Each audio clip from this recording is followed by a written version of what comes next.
ভোরে পায়ে হেঁটে আমরা রওনা হলাম এবং সময়টা ছিল শীতকাল।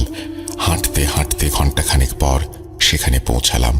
চারিদিকে ঘন কুয়াশায় ঢাকা বিস্তৃত ফসলের মাঠ। আশেপাশে কোনো বাড়িঘর নেই। পরিবেশটা অনেক নীরব ও নিস্তব্ধ এবং শীতকাল হওয়ায় খালের পানি থেকে ধোঁয়ার মতো বাষ্প বের হচ্ছে। আমরা শ্মশানের ভেতর প্রবেশ করলাম। তারপর দেহদাহ করার স্থানে গেলাম। দেখলাম খানিকটা জায়গা পাকা করা। পাকা স্থানের ওপর দুপাশে 3টি করে লোহার 6টি দণ্ড এবং আমার বন্ধু বলল এই জায়গায় সব দেহ দাহ করা হয়। জায়গাটির যেদিকে মাথা ওইখানে বসে হাত বুলালাম এবং ওই সময় আমার মনে খানিকটা ভয় কাজ করছিল। হঠাৎ খানিকটা দূরে দেখলাম কিছু আধ পোড়া লাকড়ি থেকে ধোঁয়া উঠছে এবং কাছে গিয়ে দেখলাম সত্যিই ধোঁয়া উঠছে। আর আমার বন্ধু বলল হয়তো গতকাল কেউ দাহ করেছে। তারপর আমরা আরো কিছুক্ষণ রইলাম। এরপর শ্মশান ত্যাগ করার সময় হঠাৎ আমি হোঁচট খেয়ে পড়ে গেলাম। আমার বন্ধু দুষ্টুমি করে বলল কিরে, করে কিছু পিছু নিল নাকি? তারপর আমি নিজেকে সামাল দিয়ে খেয়াল করলাম কিসের একটা গাছের শিকড়ের সাথে আমি ধাক্কা খেয়েছি। অতঃপর সেখান থেকে আমি দ্রুত প্রস্থান করলাম। সারাটা দিন ভালো কাটল, কিন্তু সন্ধ্যা থেকে একটু ভয় ভয় লাগছিল এবং আমি আমার বন্ধুকে ফোন করে বললাম আমার খুব ভয় করছে। আমার বন্ধু বলল ভয়ের কিছু নেই, ওয়েট কর, আমি আসছি। রাতে আমার বন্ধু আমাদের বাসায় এলো। যথারীতি রাতে খাবারের পর্ব শেষ করে আমরা শুয়ে পড়লাম, কিন্তু কিছুতেই ঘুম আসছে না। এদিকে আমার বন্ধু গভীর ঘুমে মগ্ন, আমি জেগেই আছি। এপাশ ওপাশ করতে করতে রাত 3টার সময় আমার একটু ঘুম আসলো। খানিকটা বাদে অনুভব করলাম কেউ আমার পিঠে ধাক্কা দিচ্ছে। আমি ভাবলাম আমার বন্ধু হয়তো আমাকে ডাকছে। আমি জিজ্ঞাসা করলাম কি রে, ধাক্কাচ্ছিস কেন? ঘাড় ঘুরিয়ে দেখলাম সে তখনও ঘুমে এবং আমি কিছুটা চমকে উঠলাম। মনে মনে ভাবতে লাগলাম ও তো ঘুমাচ্ছে, তাহলে আমাকে ধাক্কা দিল কে? তখন শরীরে একটা শক অনুভব করলাম এবং সারা গা শিউরে উঠল। একটা শীতল স্রোত শরীরের শিরায় শিরায় বয়ে গেল। পরক্ষণে দেখলাম বিছানার পাশে লাল শাড়ি পরিহিত মাথাবিহীন একজন দাঁড়িয়ে আছে, যার জিহ্বা গলা থেকে বিচ্ছিরিভাবে বেরিয়ে। এই দেখে আমি ভয়ে বিকট চিৎকার দিয়ে জ্ঞান হারালাম। এভাবে কতক্ষণ কেটেছে আমার জানা নেই এবং জ্ঞান ফেরার পর আমি দেখি আমাকে ঘিরে অনেকে দাঁড়িয়ে আছে। আমি ভয়ে আম্মুকে জাপটে ধরে আবার জ্ঞান হারালাম। দ্বিতীয়বার যখন জ্ঞান ফিরে পাই তখন সেই লাল শাড়ি পরিহিত মাথাবিহীন মহিলাকে দেখে আমি আম্মুকে বললাম ওইখানে কে দাঁড়িয়ে আছে? উপস্থিত কেউ কিচ্ছু দেখতে পেল না। জানতে চাইল কি হয়েছে। আমি সবাইকে রাতের ঘটনাটি বললাম এবং বিকেলবেলা আমার বাবা আমাকে একজন কবিরাজের কাছে নিয়ে গেলেন। আমি ওনাকে সমস্ত ঘটনা বললাম। তিনি বললেন আমি শ্মশানে কালির প্রকোপে পড়েছি। আমি যখন শ্মশানে গিয়েছিলাম তখন ওনার ছায়ার উপর পা পড়েছিল বা এরকম কিছু একটা হয়েছিল, যার কারণে তিনি রাগান্বিত। তিনি আমাকে কিছুক্ষণ ঝাড়ফুঁক করলেন, পানি পড়া খাওয়ালেন এবং সারা শরীরে পানি ছিটিয়ে দিলেন। এরপর একটা তাবিজ আমার বাম হাতে বেঁধে দিলেন এবং বললেন তাবিজটা যেন না হারায়। আগামী অমাবস্যায় কিছু নিয়ম পালন করা হবে এবং একটি শক্তিশালী তাবিজ দেবেন, যা তৈরি করতে কয়েকদিন সময় লাগবে। আর এই কয়েকটা দিন আমি যেন খুব সাবধানে থাকি। বললেন এই কয়েকটা দিন আমি যেন কোনোভাবে জবা ফুল বা গাছের আশেপাশে না যাই এবং নিধান হয়ে যেন বাসায় ফিরে আসি। বাসায় ফিরে আব্বু আমাকে অনেকে বকাঝকা করলেন। শ্মশানে যাওয়ার ঘটনাটি আম্মুকে খুলে বললেন, আম্মুও বকাঝকা করলেন। 5-6 দিন বেশ স্বাভাবিকভাবেই কাটলো, তেমন কিছু হলো না এবং আমিও অনেকটা স্বাভাবিক হয়ে গেলাম। তারপর একদিন আমি আমার এক বন্ধুর বাড়িতে গেলাম। তাদের উঠোনে ছিল জবা ফুলের গাছ এবং কবিরাজের সেই নিষেধ আমি বেমালুম ভুলে গিয়ে গাছ থেকে ফুল ছিঁড়ে বাচ্চাদের সাথে খেলায় মেতে উঠলাম। সেখান থেকে ফিরে আসতে সন্ধ্যা হয়ে গেল। বাসায় আসার পর আম্মু খেয়াল করলেন আমার হাতে সুতো আছে কিন্তু তাবিজ নেই। আমি বললাম, ওদের বাসায় বাচ্চাদের সাথে খেলাধুলা করেছি, হয়তো হারিয়ে গেছে, খেয়াল করিনি। আম্মু তৎক্ষণাৎ আমাকে কবিরাজের কাছে নিয়ে গেলেন এবং কবিরাজকে জানালেন তাবিজটি ছুটে গেছে। কবিরাজ বললেন, তাবিজ তো ছুটে যাওয়ার কথা নয়। তুমি কি কোনো জবা গাছের পাশে গিয়েছিলে? বাচ্চাদের সাথে আমি খেলেছি, আমার মনে ছিল না। কাজটি ঠিক করনি। এখন আমি আর কিছু করতে পারবো না, আমার হাতের বাইরে চলে গেছে। সাবধানে থেকো আজকের রাতটা। আমি সকালে তোমাকে একটা তান্ত্রিকের কাছে নিয়ে যাব। তারপর বাড়ি ফিরে আসি। বাসায় আমি ও আম্মু দুজনেই ভয় পাচ্ছিলাম এবং আব্বুও বাসায় ছিল না। আম্মু রান্না করছিলেন, আমি তার পাশে বসে আছি। আম্মুর পাশে এবং উঠোনের সামনে একটা পুকুর রয়েছে, যা পাকের ঘর থেকে দেখা যায়। হঠাৎ পুকুরের ওপারে চোখ পড়তেই আমি দেখি একটা মাথা, কোনো দেহ নেই, মাথাটি আমার দিকে এগিয়ে আসছে এবং মুখটা পুকুরের দিকে। তা দেখে আমি চিৎকার দিয়ে আম্মুকে জাপটে ধরি। ভয় পেয়ে আমি আর আম্মু দুজনেই চিৎকার শুরু করি এবং চিৎকার শুনে আশেপাশের লোকজন চলে আসে। এক পর্যায়ে আমি জ্ঞান হারাই। জ্ঞান ফিরে দেখি আমি বিছানায়, চারপাশে অনেক মানুষ। হঠাৎ সবার মাঝ থেকে আমার পা ধরে একটা হ্যাঁচকা টানে কেউ খাট থেকে দরজার কাছে নিয়ে যায় এবং সবাই দৌড়ে আমাকে জাপটে ধরে। তারপর আমাকে বিছানায় শুয়ে অনেক দোয়া দরুদ পাঠ করতে থাকে। কিছুক্ষণ পর পরিবেশ স্বাভাবিক হলে সকালের জন্য অপেক্ষা না করে ওই কবিরাজের সাথে আমরা আর একজন কবিরাজের কাছে যাই। সেই কবিরাজ আমাদেরকে সারিয়ে তোলেন। অতঃপর তিনি উপায় বলে দিলেন, নতুন মাটির পেয়ালায় দুধ কলা এবং মাটির পাত্রটির জোড়া সাদা কবুতর বলি দিয়ে তারপর রক্তসহ কবুতরগুলো, এছাড়াও আরও অনেক কিছু শিখিয়ে দিলেন। তারপর তিনি বললেন, প্রতি অমাবস্যায় ঘর যেন আলোকিত রাখা হয় এবং তারপরে ধীরে ধীরে আমি সেইখান থেকে মুক্তি পাব। 89 সালের একটি ঘটনা। আমি তখন সবেমাত্র 15 বছরে পা দিয়েছি। আমার বড় ভাইয়ের বয়স তখন 19 বছর ছিল। আমাদের পরিবারে শুধু আমার বাবা মা এবং আমরা 2 ভাই ছিলাম। আমরা সে সময় বাসা বদল করে একটি নতুন বাসায় উঠি। যে বাড়িতে আমরা উঠেছিলাম সেখানে নাকি জিনের উপস্থিতি আছে, যদিও একটা শুধুমাত্র মানুষের মুখেই এই কথার প্রচলন ছিল। আমার বাবা এইসব ব্যাপারে তেমন একটা মাথা ঘামাতেন না। বাবা জিনে বিশ্বাস তো করতেন, কিন্তু কোনো বাড়িতে জিনের বসবাস আছে কিনা এসব নিয়ে তার চিন্তা ভাবনা সবার মতো ছিল না। তাই তিনি এসবে কর্ণপাত করতেন না। নতুন বাসায় শিফট করার পরপরই আমার সাথে বেশ কিছু ব্যাপার শুরু হয়। কেন জানি না বারবার মনে হচ্ছিল এই বাড়িতে আগে থেকেই মানুষ ছাড়া আল্লাহর সৃষ্ট অন্য কোনো জীবের বসবাস আছে, যাকে আমরা জিন বলে চিনি। কিন্তু সেই জিন বা জিনেরা কখনোই আমাদের কোনো ক্ষতি করেনি, বরং প্রায়ই আমাদের মনে হতো কেউ হয়তো আল্লাহর পক্ষ থেকে উসিলা হয়ে আমাদের রক্ষা করছে। যেমন ধরুন, যদি আমরা এমন কোনো জায়গায় যেতাম যেখানে ক্ষতির আশঙ্কা রয়েছে, তাহলে এমন কোনো বাধা হুট করে আমাদের সামনে চলে আসতো যার কারণে আমরা থেমে যেতাম, অর্থাৎ ওই জায়গায় আর আমাদের যাওয়া হতো না। এখানে কয়েকটি ছোট ঘটনার কথা উল্লেখ করি। একবার আমি আমার বন্ধুদের সাথে বাইকে করে পতেঙ্গা যাবার প্রস্তুতি নিচ্ছিলাম। আমি যখন বাসা থেকে বের হব তখন হোঁচট খেয়ে মাটিতে পড়ে যাই আর আমার পায়ে বেশ ব্যথা পাই, যার ফলে আমার সেবার বন্ধুদের সাথে পতেঙ্গা যাওয়া হয়ে ওঠেনি। রাতেই খবর পাই আমার যে বন্ধুরা বাইকে করে পতেঙ্গা যাচ্ছিল তাদের বাইক অ্যাক্সিডেন্ট হয়েছে আর তারা মারাত্মকভাবে আহত অবস্থায় হাসপাতালে ভর্তি।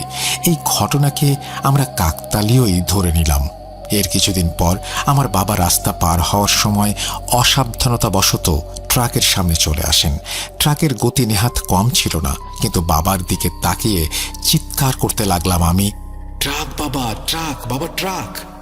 কিন্তু হঠাৎ খেয়াল করলাম বাবা হুট করে লাফ দিয়ে বেশ বড় রকমের দূরত্ব অতিক্রম করে ফেললেন, যা বাবার পক্ষে কিছুতেই সম্ভব ছিল না। বাবাও পরে বলেছিলেন তিনি অনুভব করেছেন কেউ যেন তাকে ধাক্কা দিয়ে দূরে সরিয়ে দিয়েছে। এমন ছোটোখাটো ঘটনা হরহামেশাই ঘটতে থাকে আমাদের সাথে, যা আমাদের মনে করিয়ে দিত আমাদের এই বাড়িতে আসার পর কিছু ভালো জিন আমাদের উপকার করছেন, যারা আমাদের এই বাড়িতেই বসবাস করেন। একবার আমার মা সিঁড়ি থেকে পড়ে গিয়েছিলেন, কিন্তু পুরো সিঁড়ি থেকে পড়ে যাওয়ার পরেও তিনি একদম অক্ষত অবস্থায় ছিলেন, কোনো আঁচড় পর্যন্ত লাগেনি তার গায়ে। আমরা যখন মাকে জিজ্ঞাসা করলাম, তখন তিনি বললেন সিঁড়ি থেকে পড়ার সময় তার মনে হচ্ছিল যেন তিনি তুলোর ওপর পড়ছেন। আমরা খুব অবাক হয়েছিলাম এই ভেবে যে এটা কিভাবে সম্ভব, সিঁড়ি তো অনেক উঁচু, তাহলে মা এইভাবে অক্ষত রইলেন কিভাবে? যাই হোক, আমার মায়ের কোনো ক্ষতি হয়নি আলহামদুলিল্লাহ। 10-12 দিন বাকি কুরবানি ঈদে প্রতিটি মুসলিম পরিবারের বাচ্চাদের শখ থাকে সুন্দর একটি কোরবানির পশু ক্রয় করার। আমিও বাবার কাছে কোরবানির পশু কেনার জন্য জেদ করতে শুরু করলাম। আমার জেদে অতিষ্ঠ হয়ে বাবা আমাদের পরিবারের কুরবানির উদ্দেশ্যে একটি বড় সড়ো আর স্বাস্থ্যবান গরু কিনে আনলেন। বাবার গ্রামে বেশ পরিচিতি ছিল, কারণ আমার দাদা বাড়ি ছিল গ্রামে। সেই সূত্রে আমার পরিবারকে গ্রাম্য পরিবার বলা চলে। আর আমরা আমাদের গ্রামের পরিচিত মানুষদের কাছ থেকেই প্রতিবার গরু কিনে আনতাম। এবারও তার ব্যতিক্রম হলো না। দাদার এক পরিচিত ব্যক্তির কাছ থেকে আমাদের গরুটি কিনে আনা হলো। গরু কেনার পর দাদা তার সেই পরিচিত লোককে বলেন গরুটি গ্রাম থেকে শহরে আমাদের বাড়িতে নিয়ে আসার জন্য। এই গরুটির আচরণ বেশ অদ্ভুত রকমের ছিল। সে তেমন কোনো খাবার খেত না, আবার এমনভাবে আমাদের দিকে তাকাতো যেন তার কাছে গেলে আমাদের মেরেই ফেলবে। এছাড়াও তাকে খাবার দেওয়ার জন্য তার কাছে যাওয়া যেত না, দূর থেকে দেখতে পেলেই তেড়ে আসতো। গরুটি বেশ বেপরোয়া হওয়ায় বাবা গরুটিকে দড়ি দিয়ে না বেঁধে শেকল দিয়ে বেঁধে রাখেন, কেননা গরুটি আমাদের বাড়ির ভেতরের পেছনে ফাঁকা জায়গায় বাঁধা ছিল। গরুটি কোনোভাবে দড়ি ছিঁড়ে ছুটে গেলে ভয়ঙ্কর বিপদ হতে পারে ভেবে বাবা শেকল দিয়েই গরুটিকে আটকান। গরুটি কিনে আনার পর থেকে আমার কেমন যেন মনে ভয় কাজ করতে শুরু করে। এর আগেও কোরবানির গরু বাড়িতে আনার পর আমি আর আমার বড় ভাই দেখভাল করতাম। সারা রাত গরুর পাশে বসেই কাটিয়ে দিতাম, আদর করতাম, খাওয়াতাম, যত্ন নিতাম। কেমন যেন মায়া কাজ করতো তাদের প্রতি। কিন্তু এবারের গরু দেখে মায়া কাজ করা তো দূরের কথা, মনে ভয় জমতে থাকে। আমাদের বাড়িতে সে সময় একটি জার্মান শেফার্ড কুকুর ছিল। সেই গরুটি আমাদের বাড়িতে যেদিন পৌঁছালো অমনি কুকুরটি বাড়ি থেকে বের হয়ে গেল এবং গরুটিকে দেখে এমনভাবে ঘেউ ঘেউ করতে শুরু করলো যেন কোনো চোর ডাকাত দেখে ফেলেছে। যেহেতু আমাদের কুকুর ট্রেনিং প্রাপ্ত ছিল, তাই তার এই আচরণ অস্বাভাবিক ছিল এবং অসম্ভবও ছিল। কেননা এই কুকুর জন্মের 2 দিন পরই বাবা তাকে বাড়িতে নিয়ে আসেন। সে আমাদের ঘরের বাইরেই থাকতো, ঘরের ভেতর খুব একটা আনা হতো না তাকে। যেহেতু সে ডোমেস্টিক অ্যানিম্যাল হিসেবেই বড় হয়েছে, তাই তার মধ্যে হিংস্র হয়ে ওঠার প্রবণতা থাকার কথা না। সত্যি বলতে এর আগে আমি এমন আচরণ তাকে কখনোই করতে দেখিনি। আরেকটি অদ্ভুত ঘটনা ঘটেছিল তখন, যখন গরুটি পিকআপ থেকে নামানো হচ্ছিল। সে সময় গলির অন্যান্য কুকুরগুলোও সেখানে একে একে জড়ো হতে শুরু করে এবং গরুটিকে দেখে ক্রমাগত ঘেউ ঘেউ শব্দ করতে থাকে। এসবের কারণে আমাদের বাড়িতে এক অদ্ভুত পরিস্থিতির সৃষ্টি হয়। এমন নয় যে আমাদের বাড়ির গলিতে শুধু আমাদের গরুটিই ছিল, পুরো গলি কোরবানির গরুতে ভরে গিয়েছিল। কিছু গরু রাস্তার পাশেই বাঁধা অবস্থায় ছিল, তাদের দেখে কোনো কুকুর ঘেউ ঘেউ করছিল না, শুধু আমাদের গরু দেখেই এই অবস্থা। তারা যখন ঘেউ ঘেউ করছিল তখন আমাদের গরু তাদের দিকে মুখ তুলে তাকাতেই তারা ভয়ে কোঁকাতে শুরু করে এবং সেখান থেকে পালিয়ে যায়। এর আগেও ঈদে আমি আমার কুকুরকে নিয়ে সন্ধ্যায় হাঁটতে বের হতাম, তখন সে কোরবানির গরুদের মাঝ দিয়ে যেত। আজ পর্যন্ত এমন কখনো হয়নি যে সে আক্রমণাত্মক হয়ে উঠবে, কিন্তু এবার এমন হলো যেন সবগুলো কুকুর মিলে আমাদের গরুটির ওপর ঝাঁপিয়ে পড়তে চায়। আমাদের গরুটিও সাধারণ আকারের থেকে অনেক বড় ছিল এবং সে এমনভাবে পিকআপ থেকে নেমেছিল যেন কোনো রাজা বাদশাহ নামছে। যেমন ছিল তার তেজ, তেমনি ছিল তার গঠন। সে এতগুলো কুকুর দেখেও ভয় পাচ্ছিল না। কিন্তু সাধারণ প্রাণীরা যদি এমনভাবে কুকুরদের আক্রমণের শিকার হয় তাহলে তারা ভয় পায় বা পিছিয়ে যায়, কিন্তু এখানে এমন কাণ্ড ঘটল যা দেখে গরুটি যেন কিছুই আসে যায় না এরকম একটা ভঙ্গি করলো। সে খুব স্বাভাবিকভাবেই দরজার দিকে এগিয়ে গেল। আমাদের কুকুরটিও যখন গরুটির দিকে তাকালো এবং গরুর সাথে তার চোখাচোখি হয়, তখন সেও বাকি কুকুরগুলোর মতোই একদম চুপ হয়ে গেল এবং আমার পায়ের কাছে লুকিয়ে রইল। যে কুকুরটি একটু আগে পর্যন্ত হিংস্রতা প্রদর্শন করছিল সে এখন একদম ভেজা বেড়াল হয়ে গেছে। প্রায়ই প্রাণীদের একটা স্বভাব থাকে, যদি তারা অন্য কোনো প্রাণীর সামনে মাথা নত করে তাহলে এর মানে হলো অন্য সেই প্রাণীর সামনে তারা আত্মসমর্পণ করছে। সেই সময় আমার পোষা কুকুরটিরও অবস্থা ঠিক এমনই ছিল। তাকে দেখে মনে হচ্ছিল সে গরুটির সামনে আত্মসমর্পণ করছে। বাবা এবং গরুটির সাথে আসা লোকগুলো গরুটিকে নিয়ে আমাদের বাড়ির পেছনে ফাঁকা জায়গায় গেল, কারণ আমার কুকুরটি বাড়ির সামনে উঠোনের মতো একটা স্থানে বাঁধা ছিল, তাই গরুটিকে সেখানে বাঁধা নিরাপদ ছিল না। আমাদের বাড়ির পেছনের খালি জায়গাটি খুবই অন্ধকার ছিল এবং এলাকার অনেক লোকও বলতো আমাদের বাড়ির পেছনের দিকটা নাকি ভুতুড়ে। সেখানে আমিও জুম্মা রাতে মোমবাতি জ্বালাতাম। তখন আমি বেশ ছোট ছিলাম, আমার ধারণা ছিল না আমাদের গরু এমন করার পেছনে কি কারণ হতে পারে। সেই সময় পর্যন্ত আমার এটাও জানা ছিল না যে এই গরুটির ওপর শয়তানের আধিপত্য রয়েছে। গরুটি বাঁধার পর আমি তাকে দেখার জন্য তার কাছে যেতে চাইলাম। সে আমার দিকে তেড়ে এলো, তাই আমি দূর থেকেই তাকে দেখছিলাম। আমি যখন তাকে দেখে সেখান থেকে ফিরে আসছিলাম, তখন আমি হঠাৎ একটি আওয়াজ শুনলাম। হয়তো শ্রোতারা আমার কথা বিশ্বাসই করবেন না, কিন্তু সেই আওয়াজ আজও আমার কানে বেজে ওঠে। যখন আমি গরুটি নিয়ে ফিরে আসছিলাম, তখন পেছন থেকে কারো ভারী গলার আওয়াজ। কেউ যেন বলছে, একে এখান থেকে এক্ষুনি নিয়ে যাও। আমি প্রথমে ভেবেছিলাম আব্বু হয়তো পেছন থেকে আমাকে এই কথা বলছে, কিন্তু আমি যখন পেছন ফিরলাম তখন পেছনে আমাদের কোরবানির গরু ছাড়া আর কেউ ছিল না। আমি হতবাক হয়ে কিছুক্ষণ দাঁড়িয়ে রইলাম। পুনরায় আমি এই আওয়াজ শুনতে পেলাম এবং খেয়াল করলাম যেখান থেকে আওয়াজটি এসেছিল আমাদের গরুটিও সেই দিকেই তাকিয়ে আছে এবং এতটাই মনোযোগ দিয়ে তাকিয়েছিল যেন সত্যি সেখানে কেউ দাঁড়িয়ে আছে। গরুটি অপলক দৃষ্টিতে তাকিয়ে আছে সেদিকে। আমি ভয়ে যেন জমে গেলাম। রাত তখন 10টা-11টা হবে। ভয়ের কারণে আমি সেখান থেকে পালানোর চিন্তা করছিলাম। যাই হোক, আমি আবারও সেই কণ্ঠ শুনলাম, তোমাকে না বলেছি গরুটি এখান থেকে নিয়ে যাও? গরুটিও সেদিকে তাকিয়েছিল এবং একইভাবে আগের মতোই সব ঘটনা ঘটল। এবং আব্বুকে এই সময় দেখতে পেলাম, তাকে জড়িয়ে ধরলাম এবং তাকে সবকিছু খুলে বললাম। উত্তরে আব্বু বললেন, কিসের আওয়াজ? ওইখানে কেউ থাকে নাকি? এটা তোমার মনের ভুল। অনেক রাত হয়েছে, যাও খেয়ে শুয়ে পড়ো। এইটুকু বলেই আব্বু বিষয়টিকে উপেক্ষা করলেন। আমি কোনো রকমে রাতের খাবার খেয়ে নিজের রুমে ঢুকে গেলাম। রাত 2টা-2:30টার সময় আমি প্রচণ্ড আওয়াজ শুনে ঘুম থেকে উঠলাম। ভয়ে আমার গা ঘেমে ভিজে যাচ্ছিল। আমি স্পষ্ট শুনতে পাচ্ছিলাম বাড়ির পেছনে যেখানে গরুটি বাঁধা সেখানে যেন যুদ্ধ চলছে। সেখানে আমাদের বাড়ির পুরনো আর অকেজো কিছু জিনিসপত্র রাখা ছিল। আওয়াজগুলো সেইখান থেকে আসছে। কেউ যেন হাতুড়ি দিয়ে আঘাত করছে জিনিসগুলোতে, সেগুলো তুলে সজোরে মাটিতে ফেলে দিচ্ছে। সেখানে রাখা স্টিলের বালতিতে ঢং ঢং শব্দ হচ্ছে, আর সেই শব্দে আমার যেন জ্ঞান হারাবার মতো অবস্থা। খুবই অদ্ভুত লাগছিল এই আওয়াজগুলো। এই পরিস্থিতিতে আমার কুকুর তো ভয়ে হার্ট অ্যাটাক করবে বলে আমার ধারণা হচ্ছিল, কিন্তু এত শোরগোলের পরেও আমার কুকুর একদমই নীরব ছিল। তার কোনো আওয়াজই আমি শুনিনি।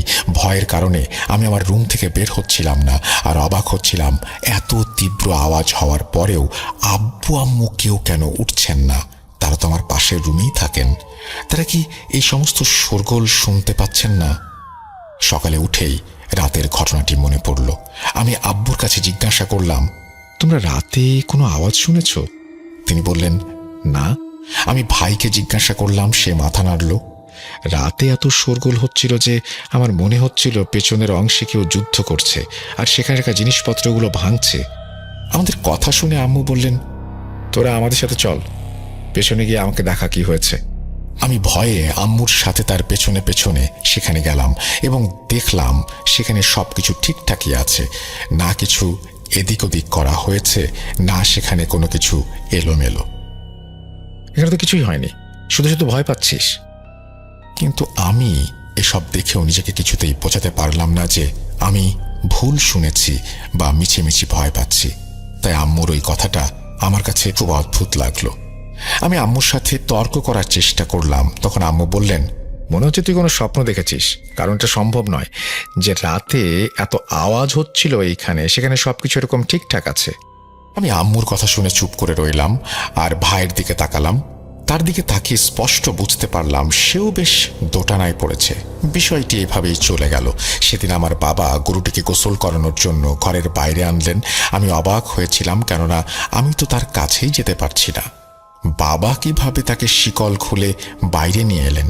এছাড়াও আরও একটি বিষয় আমি লক্ষ্য করলাম, যখন বাবা এই গরুটিকে নিয়ে বাইরে ঘুরতে যেতেন তাকে একটু হাঁটানোর জন্য আমাদের কুকুরটিকেও বাবার পেছন পেছন যেতে দেখা যেত।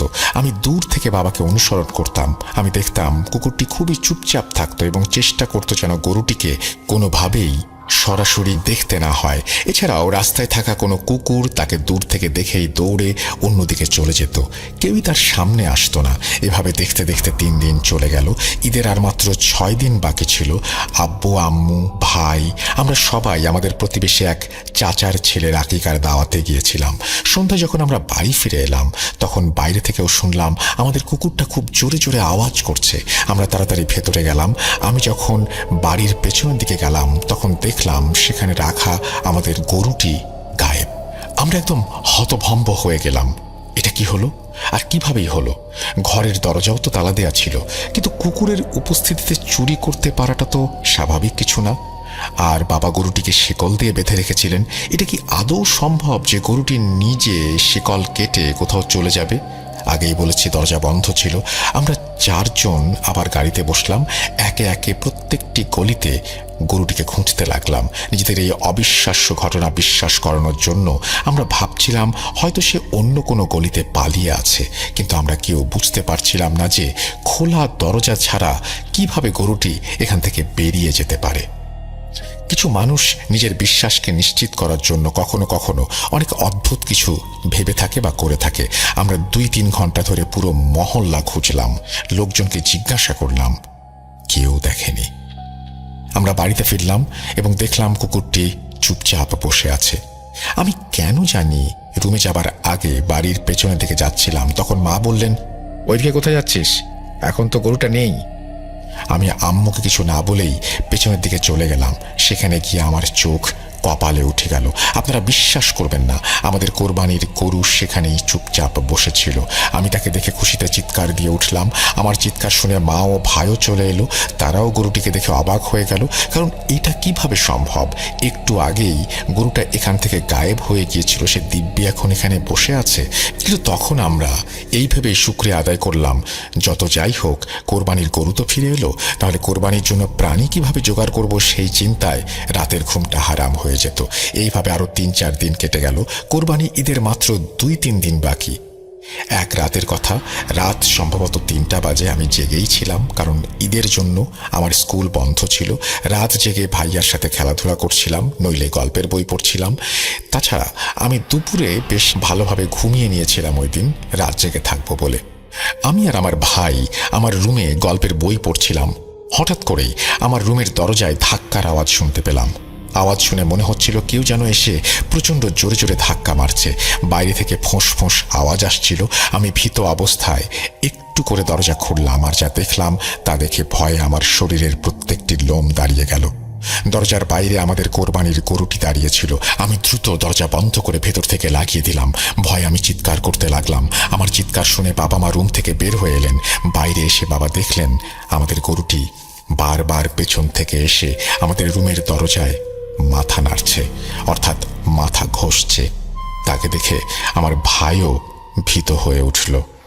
একটা সময় বাবা আমার রুমের সামনে গরুটিকে দেখতে পেলেন এবং তিনি বললেন, এ কি, গরুর শিকল খুলে দিয়ে ভেতরে নিয়ে যাচ্ছ কেন? গরুর সাথে ঘুমাতে হলে ও যেখানে থাকে সেখানে গিয়ে ঘুমাও। আমি আব্বুকে বললাম, আমার মাথা খারাপ হয়ে গেছে নাকি যে আমি তাকে ভেতরে নিয়ে আসবো, তাও এই রাতের বেলা? যাই হোক, ঈদ চলে এলো। আমরা নামাজ পড়লাম এবং ফেরার পথে কষাই নিয়ে এলাম। আমরা ভেবেছিলাম এই গরুর মাংস আমরা খাবো না, বরং সব গরিবদের মাঝে বিতরণ করব। যখন আমরা কষাইকে নিয়ে বাড়ি পৌঁছালাম তখন সেই কষাই তাকে জবাই করার জন্য ছুরি ধার করতে লাগলো। ছুরি ধার করে গরুটাকে মাটিতে শোয়ানো হলো। তার গলায় ছুরির এক ফ্যাঁস লাগাতেই সে সবাইকে ছুঁড়ে ফেলে উঠে দাঁড়ালো, আর কষাইয়ের চোখে শিং বসিয়ে দিল। মুহূর্তের মধ্যেই তার চোখ থেকে রক্তের ফোয়ারা বেরিয়ে আসতে লাগলো। সেই বেচারা চিৎকার করতে করতে কোনো রকমে সেখান থেকে পালিয়ে গেল। বাকিরাও গরুর আচরণ দেখে মাফ চেয়ে চলে গেল। বাবা এসব দেখে মসজিদের ইমাম সাহেবকে ডেকে নিয়ে আসলেন। বাবা তাকে সব ঘটনা খুলে বললেন।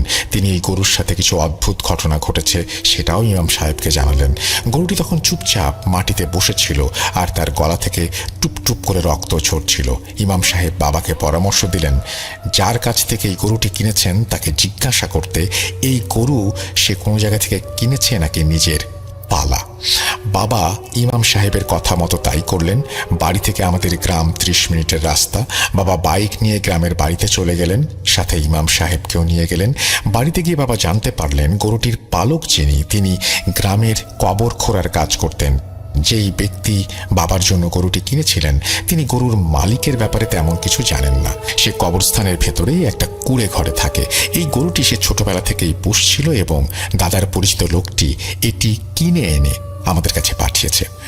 তিনি আরও জানান গ্রামে প্রচলন আছে যে সেই লোক নাকি কালো জাদু করে।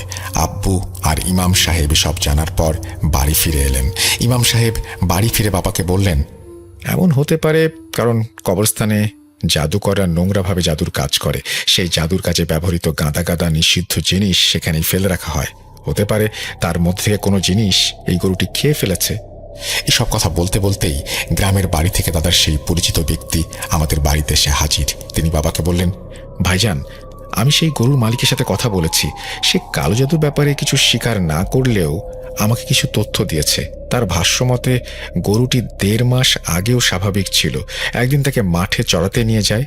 সন্ধ্যার সময় যখন গরুটি আনতে যায় তখন সে দেখে গরুটির মুখ থেকে রক্ত ঝরছে। কিছুটা দূরেই একটা ছোট লেবু পড়ে আছে যাতে অনেকগুলো সূঁচ লাগানো, আর লেবুটির রং ছিল একেবারে কালো। ওই লেবুর কিছুটা অংশ গরু খেয়ে ফেলেছিল। এরপর থেকেই গরুটি এমন অস্বাভাবিক আচরণ শুরু করেছে। এসব শুনে আব্বু বেশ বিচলিত হয়ে পড়েন। তিনি ইমাম সাহেবকে জিজ্ঞাসা করলেন, এখন আমাদের করণীয় কি? ইমাম সাহেব বললেন, এটার সমাধানের জন্য একটি পরীক্ষা করতে পারি, কিন্তু আমি জানি না এতে কাজ হবে কিনা। তাও একবার চেষ্টা করি। আপনি এই গরুটিকে কোনো দূরের কবরস্থানে নিয়ে গিয়ে দাঁড় করিয়ে দিন এবং সেখান থেকে ফিরে আসুন। 10 মিনিট পর আপনি আবার সেখানে যান। যদি গরুটি সেখানে থাকে তাহলে আমার ধারণা ভুল, আর যদি গরুটি সেখানে খুঁজে না পাওয়া যায় তাহলে ভাববেন শয়তানের মখলুকাত ছিল এবং সেই তাকে সাথে করে নিয়ে গেছে। ইমাম সাহেবের কথা মতো বাবা তাই করলেন এবং 10 মিনিট পর সেখানে ফিরে গিয়ে দেখলেন গরুটি সেখানেই দাঁড়িয়ে আছে এবং আমাদের দিকে তাকিয়ে আছে। ইমাম সাহেব পরামর্শ দিলেন তিনি নিজ হাতে গরুটি জবাই করবেন। অনেক চেষ্টার পর তিনি গরুটি জবাই করতে সমর্থ হন এবং গলাকাটা অবস্থাতেও সে 2-1 বার দাঁড়িয়ে যায়। এরকম ঘটনা ঘটে। যাই হোক, এরপরে যেটা করা হয়, ইমাম সাহেবের পরামর্শে গরুর যখন চামড়া ছাড়ানো হচ্ছিল তখন কয়েকবার চোখের পলকও পড়ে তার, যা মোটামুটি সবাই খেয়াল করেছি। সেই গরুর মাংস আমরা খাইনি। তার মাংসগুলো বেশ কালচে বর্ণের ছিল। বাবা সিদ্ধান্ত নেন এই মাংস গরিব দুঃখীদেরও দেবেন না। ইমাম সাহেবের পরামর্শে সেই গরু অর্ধেকটা অবস্থায় দূরে একটি স্থানে মাটি খুঁড়ে পুঁতে রাখা হয়। আমি সেদিন আপনাদের একটা কথা বলতে চেয়েছিলাম। ইমাম সাহেব বলছেন, যেদিন রাতে এসে আমি গরুর মাথায় পানি পড়া ছিটিয়ে দিয়ে যাই, আমি আপনাদের গরুর পাশে অদ্ভুত এক ছায়া দেখেছি। এই ছায়া খোদ শয়তানের। সেদিন আমি এ ব্যাপারে নিশ্চিত ছিলাম না, তাই বলতে চেয়েও বলতে পারিনি।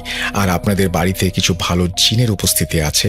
তারা না থাকলে এই গরুর সাথে থাকা শয়তান আপনাদের সাথে কি করত তা ভেবেই আমার আত্মা কেঁপে উঠছে।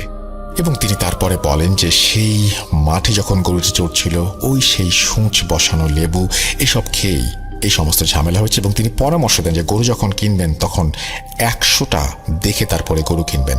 যদি গরুটি নিজে কিনতেন তাহলে এমনটা হয়তো নাও হতে পারত। পরদিন রাতে ইমাম সাহেব এসে গরুর রক্ত যেখানে পড়েছিল সেখানে পানি ছিটিয়ে দেন। মনে হচ্ছিল সেখান থেকেও যেন কালো ধোঁয়া বের হচ্ছিল। এরপর থেকে আমরা আর কখনোই অন্য কাউকে দিয়ে কোরবানির পশু কেনাইনি। ও যেন ফুপিয়ে ফুপিয়ে কেঁদেই চলেছে। তার কান্না জর্জরিত ভাঙা ভাঙা কণ্ঠে যেন কিছু বলছে। না, সে কোনো বিলাপ করছে না, তবে তার কান্নাতে তার মনের ভেতরে চলমান প্রচণ্ড ব্যথার ছাপ যেন স্পষ্ট। আমি খানিকটা এগিয়ে গেলাম এই কান্নার উৎস খোঁজার জন্য। সামান্য দূরে গিয়ে কান্নার উৎস পেয়েও গেলাম। আমি কি সে সময় দেখেছি তা এই মুহূর্তে বলছি না, তবে ছেলেটি কি বলছে তা এবারে স্পষ্ট বুঝতে পারছি। তার বেদনাগ্রস্ত কণ্ঠে উচ্চারিত হচ্ছিল, যারা তোমার এই অবস্থার জন্য দায়ী, আমি তাদের সব সফলতার পথে কাঁটা হয়ে দাঁড়াবো। সেই কাঁটা পায়ে বিধে তারা সফলতার দুয়ারের সামনে মুখ থুবড়ে পড়বে, কিন্তু সেই দুয়ার ভেদ করতে পারবে না। আজ থেকে আমার যুদ্ধ শুরু। আমি আমার জীবনের লক্ষ্য ঠিক করে নিয়েছি। যত দিন বেঁচে থাকবে তাদেরকে আমার গোলাম বানিয়ে রাখবো। তারাও একদিন আমার কাছে এসে এভাবে চোখের অশ্রু ঝরিয়ে তাদের পথ থেকে আমাকে সরে দাঁড়াতে বলবে। সেদিন আমি হাসব আর তারা কাঁদবে, কিন্তু আমার মনে তাদের জন্য কোনো করুণার জন্ম হবে না। আমি তাদের পথে আরও কাঁটা বিছিয়ে দেব। তাদের ধ্বংস না দেখে আমি কিছুতেই ক্ষান্ত হব না, কিছুতেই না। তুমি দেখে নিও, তোমার কাছে এই আমার শেষ প্রতিজ্ঞা। ছেলেটির কথা শুনে যে কেউ বুঝতে পারবে তার মনে জমে আছে কারোর জন্য তীব্র ঘৃণা, যাদের জীবনটাকে শেষ করে দেবার জন্য সে যে কোনো পর্যায়ে অতিক্রম করতে প্রতিজ্ঞাবদ্ধ। কিন্তু কেন? এর পেছনে নিশ্চয়ই কোনো গল্প আছে। কি সেই গল্প? সেই গল্প জানার উদ্দেশ্যে আমি তার কাছে যাবার জন্য কেমন যেন এক অজানা আকর্ষণ অনুভব করি। আমার মনে তার গল্প জানার যে কৌতূহল জন্ম নিয়েছিল তার ফলাফল তখনও আমার অজানা। তবু আমি তার কাছে গিয়ে কথা বলার চেষ্টা করি। এর পরের কাহিনীটা না হয় শেষের জন্যই জমা থাক। এখানে যে ছেলেটির কথা বলছি তার নাম রূপক। খুবই সাধারণ গরিব পরিবারের ছেলে। থাকার জন্য না ছিল বাড়ি, না ছিল উদরপূর্তির জন্য পর্যাপ্ত খাবার। মাথা গোঁজার ঠাঁই হিসেবে ছিল রেল লাইনের ধারের ছোট্ট একটা বস্তি। সেখানে রূপক তার বাবা মা আর ছোট বোনকে নিয়ে থাকত। কিন্তু আজ সেই রূপকের কোনো হদিস পাওয়া যাচ্ছে না। হঠাৎ করেই কোথায় যেন হারিয়ে গেছে সে।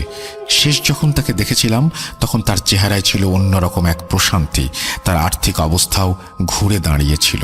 কিন্তু রূপকের আসল পরিচয় হিসেবে যদি বলি সে একজন সাধারণ মানুষ, তাহলে সেটা হবে ভুল অথবা মিথ্যা। তার পরিচয় আমার থেকে ভালো কেউ জানে না। রূপক ছিল একজন তন্ত্র সাধনার উজ্জ্বল নক্ষত্র। সামান্য বস্তিতে থাকা একটা ছেলে কিভাবে তন্ত্র সাধনা শেখে আর কেনই বা শেখে, এই প্রশ্নটি হয়তো আপনাদের মনে ঘুরপাক খাচ্ছে। একটু অপেক্ষা করুন, এই ঘটনার সব জট আস্তে আস্তে খুলবে, আর সেটা খুলব আমি। রূপক সাধারণ কোনো তান্ত্রিক ছিল না। সে ছিল খুবই আক্রমণাত্মক একজন তান্ত্রিক। সে কারোর ক্ষতি করার জন্য তন্ত্র সাধনা করত, ব্যাপারটা তেমন নয়। কিন্তু তাকে আমি এর মাধ্যমে কারো উপকারও করতে দেখিনি। মাসের পর মাস, বছরের পর বছর সে তার শিকারের জন্য অপেক্ষা করত। হ্যাঁ, শিকার খুঁজে বেড়াতো। কিন্তু এই যে সে শিকার নয়, এই শিকারের কিছু বৈশিষ্ট্য ছিল। এই শিকার শুধুমাত্র রূপকের একার শিকার ছিল না, বরং এই শিকার ছিল অন্য আরেকজনের। তার নাম হাসিদ আল রুহ। এই নাম কোনো সাধারণ নাম নয়, এই নাম তার নিজের দেয়া নাম। আল রুহ পরিচয় সম্পর্কে আমি সেই মুহূর্তে অবগত ছিলাম না। যখন জানলাম তখন মনে হলো মানুষের জীবন কখন কোন দিকে মোড় নেয় সেটা জানা গেলে কত ভালোই না হতো। সেসব কথা থাক। রূপকের মোট 4টি শিকার ছিল, সেগুলো বলছি একে একে। শিকার 1। প্রথম শিকার ছিল 19 বছর বয়সী একজন তরুণী যার নাম আসমা। আসমা তখন সবেমাত্র কলেজে ভর্তি হয়েছে, আর 5টা মেয়ের মতো তার জীবনটাও স্বাভাবিক, হাস্যোজ্জ্বল আর সুন্দর ছিল। কিন্তু হঠাৎ তার এই আলোয় ভরা জীবনে কারোর নজর লেগে যায়। আসমা মাঝে মাঝে রাতে বাজে স্বপ্ন দেখতে শুরু করে। স্বপ্নে সে দেখতে পায় সে একজন বিবাহিতা নারীর সাজে সজ্জিত, তাকে কবুল বলতে বলা হচ্ছে, কিন্তু সে চাচ্ছে না। এই স্বপ্নে তার হবু স্বামীকে সে কখনোই দেখতে পেত না। এছাড়াও স্বপ্নে কেউ হয়তো তার সাথে জোর জবস্তি করার চেষ্টা করত। নিজেকে বাঁচাতে গিয়ে তার দম যেন বন্ধ হয়ে যেত। হঠাৎ বিকট চিৎকার দিয়ে সে ঘুম থেকে জেগে উঠত। ঘুম থেকে উঠে দেখতে পেত তার হাতে পায়ে সহ শরীরের বিভিন্ন স্থানে কালো কালো দাগ। তার হাতে বেশ বড় মাপের আঙুলের ছাপ স্পষ্ট দেখা যেত। বাবা মাকে বলার পর তারা অনেক হুজুরের সাথে যোগাযোগ করেন, কিন্তু সবাই একসময় পিছু হটেন। এর কারণ তখন অজানা হয়েই রয়ে গিয়েছিল। প্রতি রাতে অসহ্য যন্ত্রণা ভোগ করতে হতো আসমাকে। হয়তো তার সামনে খারাপ কিছু অপেক্ষা করছিল।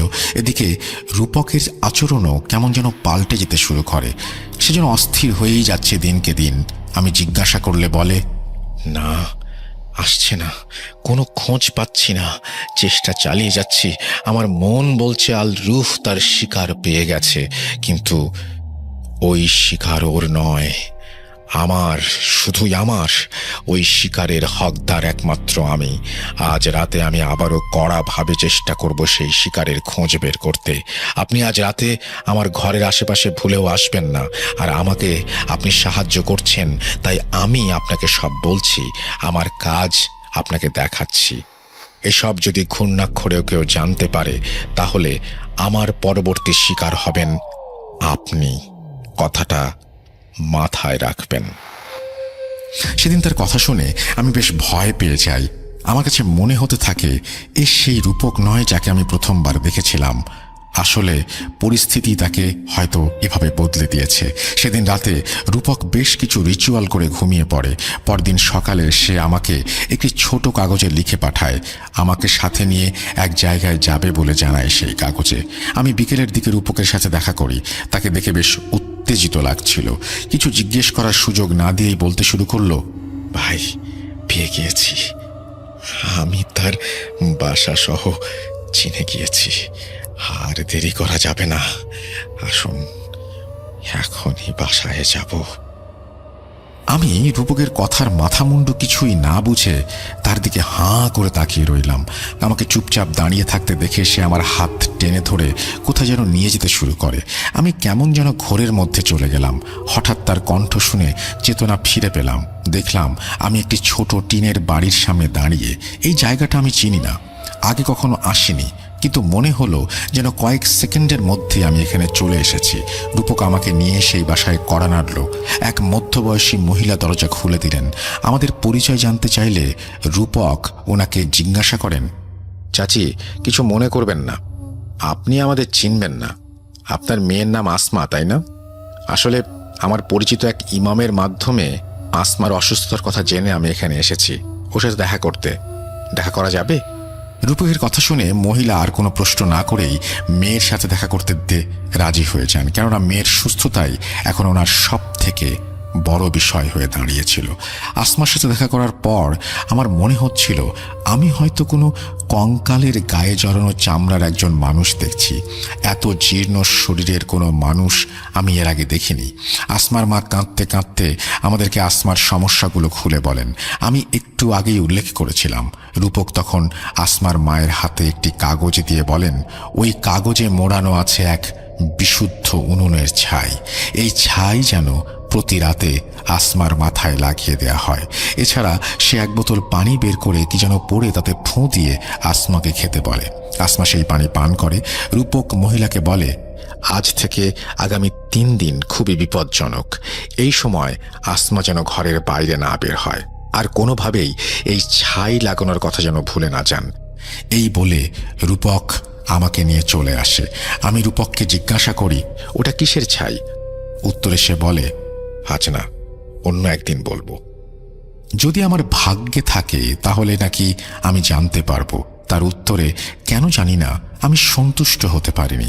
তাকে পুনরায় প্রশ্ন করি, 3 দিন কেন বিপজ্জনক? উত্তরে রূপক বলে, আপনি সব জানতে পারবেন, কিন্তু এখন না। 3 দিন পর, এই 3 দিন আমার সাথে কোনো প্রকার যোগাযোগ করবেন না। 3য় দিন আপনি সব জানতে পারবেন, কিভাবে জানতে পারবেন সে প্রশ্নও করবেন না। আমি তাকে আর কোনো প্রশ্ন না করে বাসায় ফিরি। 3 দিন পর কি হবে ভাবতে ভাবতে আমি অস্থির হয়ে পড়ি। এই 3 দিন আমার কাছে 3 বছরের মতো লম্বা মনে হচ্ছিল। 3 দিন পর রাতে ঘুমিয়ে আমি একটা অদ্ভুত স্বপ্ন দেখি। আমি দেখি লম্বা আলখেল্লা পড়া একজন ব্যক্তি ভারী কণ্ঠে বলছে, কাজটা কি ভালো করলি? আমার শিকার কেড়ে নিয়ে ভেবেছিস শান্তিতে ঘুমাবি? একটা শিকার গিয়েছে তাতে কি? এতে আমার কোনো ক্ষতি হয়নি। মাঝখান দিয়ে তোর বেশ কিছু কাঠখড় পোড়াতে হলো। কতদিন এভাবে আমার শিকার কেড়ে নিবি? পারবি না, পারবি না। পাশ থেকে ভেসে আসে কণ্ঠ।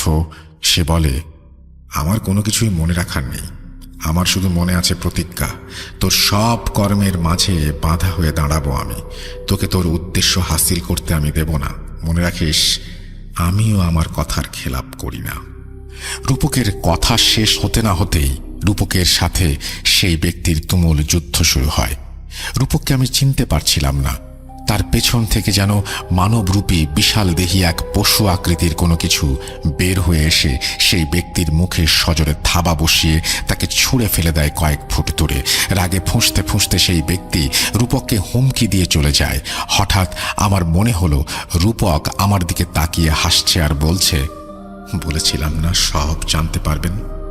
তার চোখ টকটকে লাল, তার মুখের হাসি যেন স্বয়ং শয়তানের হাসিকেও হার মানাতে বাধ্য।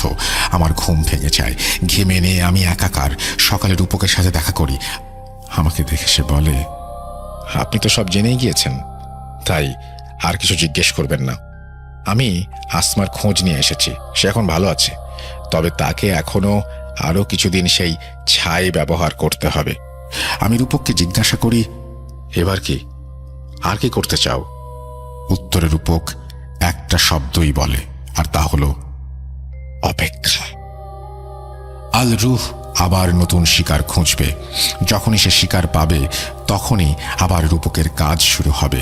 এর মাঝে রূপক প্রতিদিনই শ্মশানে আর কবরস্থানে কাটাতে শুরু করে। আমি এর কারণ জানতে চাইলে সে বলে, আল রুহ নাকি কোনোভাবেই থামবে না। সে আরও ক্ষমতা অর্জন করে ফিরে আসবে মোকাবেলা করার জন্য। শিকার হাতে না পেলে যদিও তার ক্ষমতা খুব একটা বাড়বে না, কিন্তু সেও তন্ত্র সাধনা করে, শক্তি অর্জন করতে সেও পারে। শিকার না পেয়ে সে এখন ঘায়েল বাঘের মতো, আর আঘাতপ্রাপ্ত বাঘের থাবা খুবই ভয়ঙ্কর। তাই রূপককেও আল রুহ মুখোমুখি হবার জন্য তৈরি থাকতে হবে যে কোনো পরিস্থিতি মোকাবেলা করার জন্য। দেখতে দেখতে দিন, সপ্তাহ, মাস কেটে যায়। অপেক্ষার শেষ হয় না। রূপকের সাথে অনেক দিন আমার দেখা সাক্ষাৎ নেই। আমি একরকম ভুলেই গিয়েছি তার কথা, কিন্তু হঠাৎ একদিন তার কথা মনে পড়ে যায়। আমার নিজের জন্য না, আমার খুব কাছের কারো জন্য মনে পড়ে। আমি হন্যে হয়ে রূপককে খুঁজতে শুরু করি, কিন্তু তার দেখা মেলে না। প্রায় 4-5 দিন কেটে যায়। আমি এমন কোনো উপায় রাখিনি আমার সেই কাছের মানুষকে বাঁচিয়ে রাখার জন্য, কিন্তু আমার মনে হচ্ছে আমি পারবো না। একা একা বাড়ির পেছনে বসে আছি আর মনে মনে প্রচণ্ড চিৎকার করেই চলেছি। সেই চিৎকারের শব্দ কেউ শুনছে না, আমি নিজেও না। কেননা সব চিৎকারের আওয়াজ হয় না। চোখের পানির যেমন ঝর্ণার মতো গাল বেয়ে বয়ে চলেছে, থামার নাম নেই। হঠাৎ আমার কাঁধে কেউ একজন হাত দিয়ে ভারী কণ্ঠে বলল, চিন্তা করবেন না, সব ঠিক হয়ে যাবে। আমি পেছন ফিরে অবাক হয়ে যাই। যাকে 4-5 দিন ধরে পাগলের মতো হন্যে হয়ে খুঁজছি, সে আমার পেছনে দাঁড়িয়ে। তাকে চেনা যাচ্ছে না তেমন। আগের রূপক এবারের রূপকের মধ্যে অনেক পার্থক্য। জীর্ণ শরীরের রূপক আজ সুঠাম দেহের অধিকারী। তার পরনের জামাগুলো যেন খুব দামি। তাকে দেখে আমি মনে মনে কত যে খুশি হয়েছি ভাষায় প্রকাশ করতে পারবো না। দাঁড়িয়ে উঠে তাকে জড়িয়ে ধরে বলি, ভাই, আমার বোনকে বাঁচাও। আমার বোনের অবস্থা খুব খারাপ। সে বিছানায় একেবারে মৃত মানুষের মতো পড়ে আছে। বাঁচাও তাকে, ভিক্ষা চাইছি তোমার কাছে। ভাই, তুমি বাঁচাও ওকে। আমার কথা শুনে রূপক আমাকে শান্ত হতে বলে আর আমার বোনকে দেখার ইচ্ছা প্রকাশ করে। আমি তাকে আমার বোনের রুমে নিয়ে যাই, তাকে দেখাই। আমার বোনের হাতে কালো কালো ছোপ দাগ দেখে রূপক আমার কাছে সেই দাগ ছুঁয়ে দেখার অনুমতি চায়। আমি তাকে অনুমতি দিলে সে চোখ বন্ধ করে আমার বোনের হাতে থাকা কালো দাগ স্পর্শ করে। কিছুক্ষণ বসে থাকে। হঠাৎ সে আমার বোনের হাত ছেড়ে দিয়ে দ্রুত বাইরে চলে আসে। সে আনমনা হয়ে বারবার বলছিল, ইফরিত, ইফরিত, ইফরিত। ইফরিত কি তখন আমি জানতাম না। আমি তাকে কি হয়েছে জিজ্ঞাসা করলে সে আমাকে শুধু বলে, হাতের সময় খুব কম, যা করার আজই করতে হবে। এসব কিছু বলার সময় এখন নেই, আগে বোনকে বাঁচাতে হবে। এসব বলে সে তড়িঘড়ি করে বাসা থেকে বের হয়ে যায়। যাবার সময় সে বলে কিছুক্ষণ পর আবার ফিরে আসবে। তার এমন অবস্থা দেখে আমি নিজে কি পরিমাণ যে ভয় পেয়েছি ভাষায় প্রকাশ করার মতো না। ঘণ্টাখানেক পরে সে ফিরে আসে, সাথে নিয়ে আসে একটা পুটলি। সেদিন রাতে সে আমাকে নিয়ে বোনের রুমে চলে যায়। রুমের দরজা বন্ধ করে আমাকে বলে, আপনার চোখে আমি কাপড় বেঁধে দিচ্ছি। এখানে এমন কিছু হতে পারে যা সহ্য করার সাহস আপনার নেই। আপনি অনেক কিছু শুনবেন, কিন্তু ভয় পাবেন না। আর যা কিছু হয়ে যাক, বোনের হাত ছাড়বেন না। এই কথা বলে সে আমার চোখ বেঁধে বাম হাতে কিছু একটা ধরিয়ে ডান হাত দিয়ে আমার বোনের হাত শক্ত করে ধরে রাখতে বলে। আমি তার কথা মতোই কাজ করি। আশেপাশে কোনো শব্দ নেই, চারপাশে একেবারে নিশ্চুপ। রূপকের উপস্থিতিও টের পাচ্ছি না। ভয় আমার আত্মা শুকিয়ে যাচ্ছে। হঠাৎ রূপকের আওয়াজ শুনি। সে কাউকে উদ্দেশ্য করে বলছে সে তার আসল পরিচয় পেয়ে গেছে। আমি রূপকের কথা ছাড়া অন্য কারো কথা শুনতে পাচ্ছি না, কিন্তু মনে হচ্ছে রূপক কারোর সাথে কথা বলছে। এক পর্যায়ে আমার বোন হঠাৎ করে প্রচণ্ড জোরে কাঁপতে শুরু করে। আমার হাত ছাড়ানোর জন্য সে পাগল হয়ে যায়। শুরু হয় চিৎকার, আর্তনাদ। আমার গলা শুকিয়ে যায়, হাত ব্যথায় যেন ভেঙে যাচ্ছে। না আর পারছি না ধরে রাখতে। আমার হাতে কামড় বসিয়ে দেয় আমার বোন। হাতের ওপরে চামড়া ছিঁড়ে ফেলে। ব্যথায় আমি হাও মাও করে কেঁদে উঠি। রুমের ভেতরে যেন ঝড় বয়ে যাচ্ছে। রূপকের চিৎকারে আর আমার বোনের আর্তনাদে আমি যেন হিতাহিত জ্ঞান হারিয়ে ফেলছি। বারবার জ্ঞান হারাবো করেও হারাচ্ছি না। হঠাৎ কানের কাছে আমার বোনের মুখের অস্তিত্ব টের পাই। আমাকে ফিসফিস করে বলছে, এই শিকার আমার, হাতটা ছেড়ে দে। রূপক বারবার আমাকে হাত না ছাড়ার জন্য বলছে। আমি সজোরে আমার বোনের হাত ধরে আছি। রক্তে আমার হাত ভিজে যাচ্ছে। রক্তক্ষরণের জন্য আমি এক পর্যায়ে জ্ঞান হারাই। জ্ঞান ফিরে এলে দেখি আমার সামনে রূপক দাঁড়িয়ে। সে আমাকে বলে, আমার বোন অল্পের জন্য বেঁচে গেছে। আর কিছুক্ষণ আগে আমি হাত ছেড়ে দিলে তাকে হয়তো আর বাঁচানো যেত না। আমি রূপককে সব খুলে বলতে নির্দেশ করি। এবার আর কোনো অনুরোধ নয়, যা কথা হবে সরাসরি হবে ভেবে জিজ্ঞেস করি। সে আমাকে বলে, মনে আছে আল রুহ কথা?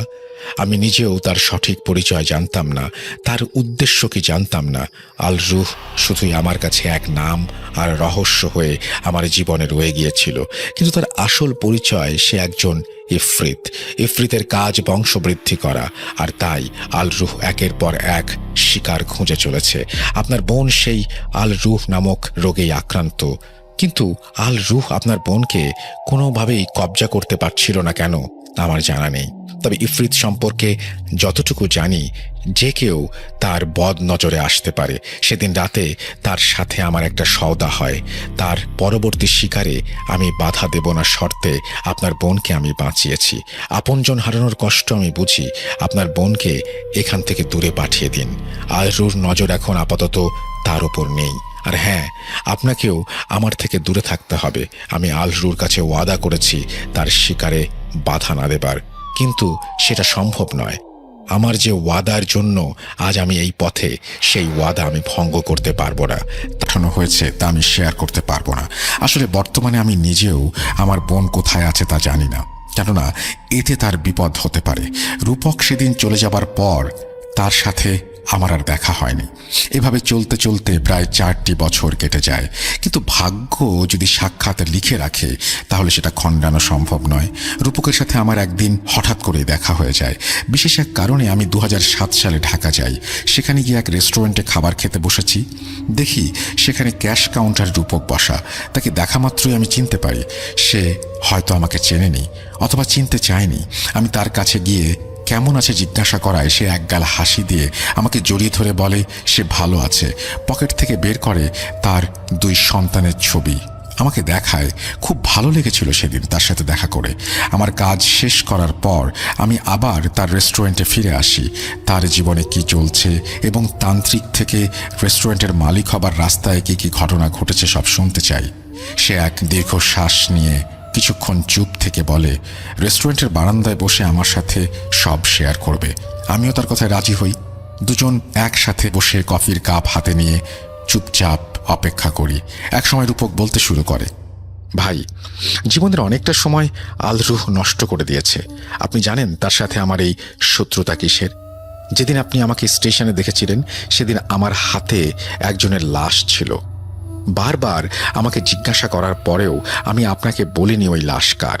ওই লাশ ছিল আমার আদরের ছোট বোনের। আলরুহ আমার বোনকে নির্মমভাবে হত্যা করেছে। আমার বোনের পেটে 7 মাসের বাচ্চা ছিল। সেই বাচ্চাকে পেট চিরে বের করে নিয়ে এসেছিল শুধুমাত্র তার কথায়। আমার বোন রাজি হয় নাই সেই জন্য। আমার বোনের স্বপ্নে দেখা দিয়ে সে বারবার তার সাথে যেতে বলতো।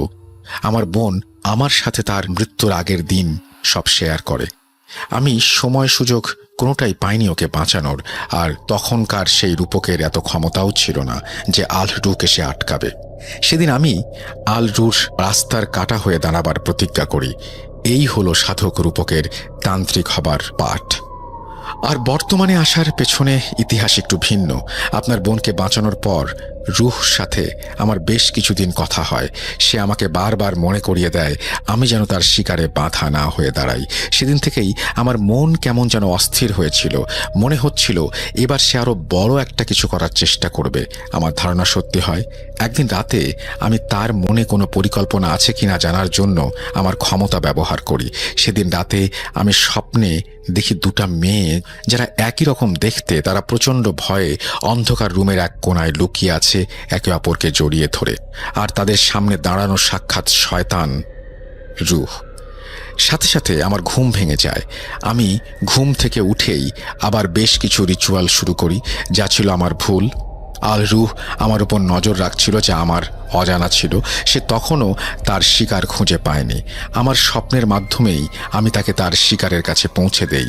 সেদিন রাতে সে আমার সামনে আসে এবং আমাকে ধন্যবাদ দিয়ে চলে যায়। অনেক খোঁজ করেও আমি ওই 2 মেয়ের কোনো হদিস পাচ্ছিলাম না। আমার ক্ষমতাও কোনো কাজে আসছিল না। এরপর আমি একের পর এক উপায় অবলম্বন করতে শুরু করি। শেষে এক অঘরী তান্ত্রিকের কাছ থেকে কিছু নতুন তন্ত্র শিখে সেই অনুযায়ী কাজ করি এবং সেই মেয়ে দুটোকে খুঁজে বের করতে সক্ষম হই। আমি অনেক দেরি করে ফেলেছিলাম। সেই 2 মেয়ে তখন আলরুর কবজায় চলে গিয়েছে। মেয়ে দুটি ছিল এতিম। এতিমখানা থেকেই তাদের লেখাপড়ার ব্যবস্থা ছিল, কিন্তু তাদের আচরণগত পরিবর্তনের জন্য তাদেরকে একটি কক্ষে রাখা হয়। এতিমখানায় গিয়ে আমি অনেক কষ্টে তাদের সাথে দেখা করি। তাদেরকে দেখে আমি অবাক হয়ে যাই। 2 জন জীর্ণশীর্ণ মেয়ে একসাথে বসে আছে। তারা উভয়ই আমাকে দেখে নড়ে চড়ে বসে আর নিজেদের আড়াল করতে শুরু করে। তখন তাদের বয়স অনেক কম হওয়ায় আলরু তার ইচ্ছা পূরণ করতে সক্ষম ছিল না, তাই তাদেরকে আপাতত নিজের কবজায় রেখেছিল। আমি তাদের সাথে দেখা করেই বুঝতে পারি এটি সেই শয়তান ইফরিতের কাজ। তাদের গায়ে মন্ত্র পড়ে পানি ছিটিয়ে দিতেই তারা চিৎকার শুরু করে। কোনোভাবে তাদেরকে আলরুর কবজা থেকে কিছু সময়ের জন্য মুক্ত করে আমি আমার নিজের মন্ত্র পড়া পানি খাইয়ে দেই। সেদিন রাতে আলরু আমার কাছে আসে এবং আমার ওয়াদার কথা মনে করিয়ে দেয়। আমাকে তার পথ থেকে সরে যেতে বলে, কিন্তু আমি পিছপা হই না। তার কথায় কর্ণপাত করি না। রাগে ক্ষোভে সে আমার জীবন নেবার সিদ্ধান্ত নেয়। আমি তৈরিই ছিলাম, তাই সে আমার কোনো ক্ষতি করতে পারেনি। তখন যাবার সময় সে আমাকে বলে ওই 2 বোনকে সে অবশ্যই নিয়ে যাবে এবং আজই নিয়ে যাবে। তাকে কেউ আটকাতে পারবে না।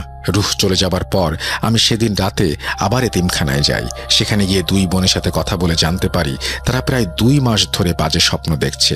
স্বপ্নে কেউ তাদের সাথে জোর জবস্তি করার চেষ্টা করছে।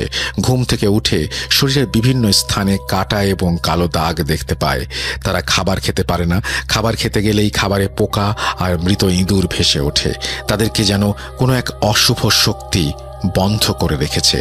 তাদের মধ্যে এক বোন কোনো কথা বলছিল না। সে আমার দিকে তাকিয়ে মুচকি মুচকি হাসছিল। আমি তাকে কিছু বলতে যাবার আগেই সে লাফ দিয়ে এসে আমার গলা টিপে ধরে। তার ধারালো নখ দিয়ে আমার বুকে আঁচড় কাটতে শুরু করে, আমাকে রক্তাক্ত করে ফেলে। আর এসবের কারণ হচ্ছে তখন সে আলরুর দ্বারা পজেসড ছিল। আমার গলা টিপে ধরে আমাকে বিকৃত আর শান্ত আওয়াজে বলে, জানতাম এখানে সুরক্ষার ব্যবস্থা করে আসবি না, তাই তো তোকে এখানে আসতে বাধ্য করেছি। তুই আমার পথের কাঁটা, তোকে সরিয়ে দিলেই আমার কাজ শেষ। এই বলে সে আমার বুকে প্রচণ্ড জোরে আঁচড় দিয়ে আমার বুকের হাড় বের করে ফেলে। অন্যদিকে দ্বিতীয় বোন এসব দেখে ভয়ে চিৎকার শুরু করে দেয়। আমি মন্ত্র পড়তে শুরু করি। আমি মনে মনে আরো মরিয়া হই নিজেকে বাঁচানোর জন্য। মন্ত্র পড়ে মেয়েটির মাথায় কোনো রকমে হাত দিতেই সে অজ্ঞান হয়ে যায়। কিন্তু মেয়েটি পড়ে যাবার সাথে সাথে ছায়ার মতো বিশাল দেহী এক জন্তু আকৃতির কিছু একটা আমি দেখতে পাই। মনে হচ্ছে যেন এতক্ষণ সেই মেয়ে এই জন্তুর ভেতরেই ছিল। আর তার পড়ে যাবার সাথে সাথেই জন্তুটির রূপ আমার সামনে স্পষ্ট হয়ে গেল। তার মাথায় ছিল ধারালো দুটি শিং আর চোখ দুটো ছিল লাল। মনে মনে অনেকবার বারণ করেছি শয়তানের কথা না মানতে, কিন্তু মুখ দিয়ে উচ্চারিত হয়নি। জ্ঞান হারাই আমি। জ্ঞান ফিরলে দেখি দুই বোনের এক বোন আরেক বোনের লাশ বুকে জড়িয়ে ধরে ফুঁপিয়ে ফুঁপিয়ে কাঁদছে। আমার বুঝতে বাকি থাকলো না পজেসড হওয়া বোনকে ইফরিত তার সাথে নিয়ে গেছে। মনে খুব কষ্ট পাচ্ছিলাম, কেননা আমার বোনকে করা ওয়াদা আমি রক্ষা করতে পারিনি। রুমের বাইরে এসে কোনো রকমে স্টাফদের সাহায্যে হাসপাতালে যাই। স্টাফরা আমার এই অবস্থা দেখে হতবাক হয়ে যান। আমি রাগান্বিতভাবে বলি, নাটক করছেন? কারো চিৎকারের কোনো শব্দই কি আপনাদের কানে আসেনি? উত্তরে তারা কেউই কোনো শব্দ শুনতে পায়নি বলে। বুঝতে পারলাম এটাও ইফরিতের কাজ। হাসপাতালে যাবার পর আমার বুকে একটি বড় ধরনের সার্জারি হয়। সার্জারি শেষে আমার জ্ঞান ফিরে এলে আমি আমার পাশে কাউকে না দেখে মনে মনে ভাবি, আমার মতো মানুষের পাশে কে থাকবে? আমি তো এতিম, না আছে বাবা না আছে মা। যাও এক বড় বোন ছিল, তাকেও ইফরিত দুনিয়া ছাড়া করেছে। এই দুনিয়ায় আমার কেউ নেই, ঠিক ওই মেয়েটার মতো। ওই মেয়েটার জন্য আমার খুব মায়া হচ্ছিল। সুস্থ হবার পর তার সাথে দেখা করি আমি। নিজের বোনকে হারিয়ে সে একেবারে নিশ্চুপ হয়ে গেছে। তার বোন আমাকে আর নিজের বোনকে বাঁচাতেই নিজের জীবন দিয়েছে। মনে মনে একটা সিদ্ধান্ত নিয়ে চলে গেলাম এতিমখানার পরিচালকের কাছে দেখা করতে। সকল কথা এবং কাজ শেষ করে সেদিন এতিমখানা থেকে চলে আসি, কিন্তু একা আসিনি। সেই মেয়েটি আজ আমার স্ত্রী রাজিয়া। হ্যাঁ ভাই, রাজিয়াকে বিয়ে করে নিয়ে এসেছি সেদিন, কিন্তু রুহকে আটকাতে পারলাম না। আমি এরপর অনেকবার তার খোঁজ করেছি, কিন্তু কোনো হদিস পাইনি। সে চলে গিয়েছে নাকি এখনো আছে আমি জানি না। তাই আপনাকে অনুরোধ করব, আপনার বোনের ঠিকানা আমাকে বলবেন না কখনোই। আপনার বোন যেখানে আছে সেখান থেকেও তাকে সরিয়ে ফেলুন। আপনি নিজেও তার ঠিকানা নেবেন না, আড়ালেই রাখুন তাকে, কেননা আল রুহ ফিরেও আসতে পারে। কিন্তু তখন আপনার বোনকে বাঁচানোর জন্য কোনো রূপক আর ফিরে আসবে না। আমি সব ছেড়ে দিয়েছি ভাই। রুহকে খুঁজতে খুঁজতে ব্যর্থ হয়ে যখন আর কোনো পথ পাচ্ছিলাম না, তখন আমি নিজেকে পাল্টে ফেলি। নিজের স্ত্রী সংসারের জন্য আমার তন্ত্র সাধনায় অর্জিত অর্থের কিছু অংশ আমি আমার স্ত্রী যে এতিমখানায় ছিল সেখানে দান করে দিই। বাকি টাকা দিয়ে এই রেস্টুরেন্ট চালু করি। স্ত্রী আর 2 সন্তান নিয়ে সুখেই আছি। আর আগের রূপক হতে চাই না।